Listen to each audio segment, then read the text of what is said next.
નમસ્કાર વિદ્યાર્થી મિત્રો, એકવાર ફરીવાર નવા વિડીયોમાં તમારું હાર્દિક સ્વાગત છે. વિદ્યાર્થી મિત્રો, આજના વિડીયોમાં ધોરણ 10 વિષય ગુજરાતી છે, જે તમારી ગાલા અસાઇનમેન્ટ 2025 છે.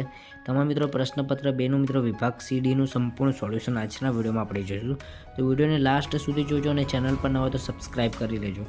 તો મિત્રો, પહેલાં જે આપણને શું કહ્યું છે કે કૌંસમાં આપેલા વિકલ્પોમાંથી સાચો વિકલ્પ પસંદ કરીને ઉત્તર લખવાના છે. તો એ પહેલાં છે કે નીચેની સાચી જોડણી શોધીને લખવાની છે. તો પહેલું ઉત્તીર્ણ છે, તો એની મિત્રો સાચી જોડણી આવશે આ ઉત્તીર્ણ આવશે. ઓકે, ત્રીજા નંબરનું. પછી છે વાત્સલ્ય, તો આવશે આ વાત્સલ્ય આવશે, ખાસ યાદ રાખજો. પછી સમ પ્લસ આચાર શબ્દની સાચી સંધિ જોડો, તો શું આવશે? સમાચાર. પછી પ્રેમ શૌર્ય શબ્દનો સમાસ ઓળખાવો, તો પ્રેમ શૌર્ય શબ્દનો સમાસ આવશે દ્વંદ્વ સમાસ આવશે. પછી નીચે આપેલ બંને શબ્દના જોડણી ભેદે થતા અર્થભેદ જણાવો, શું આવશે? પહેલું સાંજ આવશે શણગાર અને બીજું સાંજ આવશે સંધ્યાકાળ. ઓકે. પછી મૂંજે ફરી ઊંચે જોયું એક હાસ્ય બાણ છોડ્યું, વાક્યમાંના અલંકારનો પ્રકાર જણાવો, તો કયો અલંકાર આવશે? રૂપક અલંકાર. પછી ભજન શબ્દમાં કયો પ્રત્યય રહેલો છે તે જણાવો, તો ભજન શબ્દમાં પર પ્રત્યય રહેલો છે. ઓકે. પછી નીચેના શબ્દોના સમાનાર્થી શબ્દ શોધીને લખો. ઓકે, તો શું આવશે? નૈસર્ગિક આવશે કુદરતી અને ફડક આવશે ચિંતા.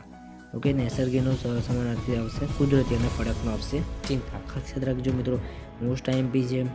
પછી જે તૃષ્ણા સંજ્ઞાનો આપેલા વિકલ્પોમાંથી સાચો પ્રકાર શોધીને લખવાનો છે. તો તૃષ્ણા સંજ્ઞાનો આવશે ભાવવાચક સંજ્ઞા આવશે, ખાસ યાદ રાખજો. પછી મિત્રો છે અહીં નીચેના પ્રશ્નો માંગ્યા પ્રમાણે ઉત્તર લખવાના છે કે રૂઢિપ્રયોગનો અર્થ આપવાનો છે હાથ ન ધરવો, તો શું આવશે? માંગવું નહીં.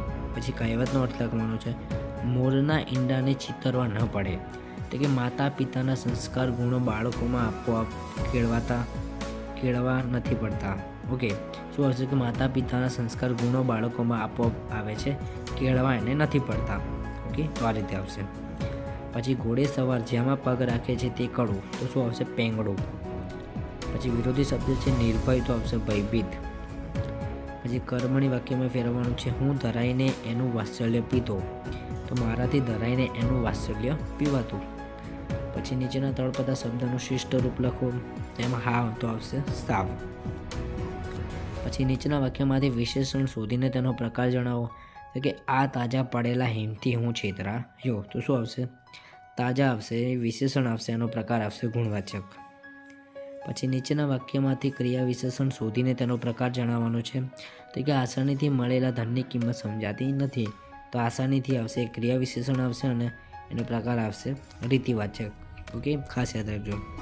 પછી વિક્ષપતિ શબ્દના ધ્વનિ ઘટકો એટલે કે સ્વર અને વ્યંજન છૂટા પાડવાના છે, તેના પણ વ્યંજન સ્વર અને વ્યંજનના જે છૂટા પાડેલા છે ખાસ મિત્રો તમે જોઈ લેજો. ઓકે. પછી નીચેના વાક્યનું પ્રેરક વાક્ય રૂપાંતર કરો, તો કે મેં એને બાળકથાઓના પુસ્તકો ભેટ આપેલા, તો કે મેં એને બાળકથાના પુસ્તકો ભેટ અપાવ્યા, આવી રીતે આવશે. પછી નીચેના પંક્તિમાં રહેલો છંદ ઓળખાવો, તો કે અંતરની એરણ પર કોની પડે હથોડી ચેતન રૂપ, તો આવશે સવૈયા છંદ આવશે. પછી જસ જ સય લગા.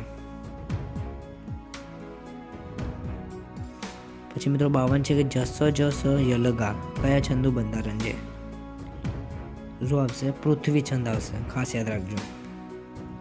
ઓકે. પછી મિત્રો આગળ વિભાગ ડી આપેલો છે. વિભાગ ડીની અંદર છે આપણને અહીં શું આપેલું છે? અર્થ વિસ્તાર આપેલું છે, તમે લોકો જોઈ શકો 4 ગુણમાં આપેલું છે.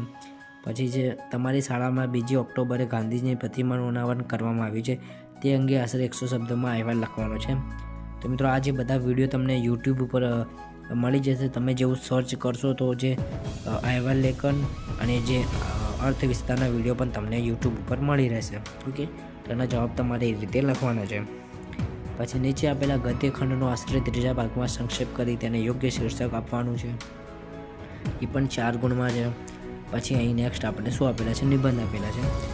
ફરી બનવા ચાહું પ્રભુ બાળ નાનું, તો 8 ગુણમાં નિબંધ છે. ખાસ મિત્રો મોસ્ટ આઈએમપી છે, તૈયાર તમે આ કરી લેજો. પછી મોબાઈલના લાભાલાભ, ત્રીજું છે ગામડું બોલે છે. ઓકે, તો આ રીતે મિત્રો નિબંધ આપેલા છે, મોસ્ટ આઈએમપી નિબંધો છે, ખાસ મિત્રો તૈયાર તમે કરી લેજો. તો વિદ્યાર્થી મિત્રો આજના વિડીયોમાં આટલો. આઈ હોપ તમને વિડીયો ગમ્યો છે. વિડીયો ગમે તો વિડીયોને લાઈક અને મિત્રો ચેનલને જરૂરથી સબસ્ક્રાઈબ કરી લેજો. Thank you so much for watching. જય હિન્દ, જય ભારત.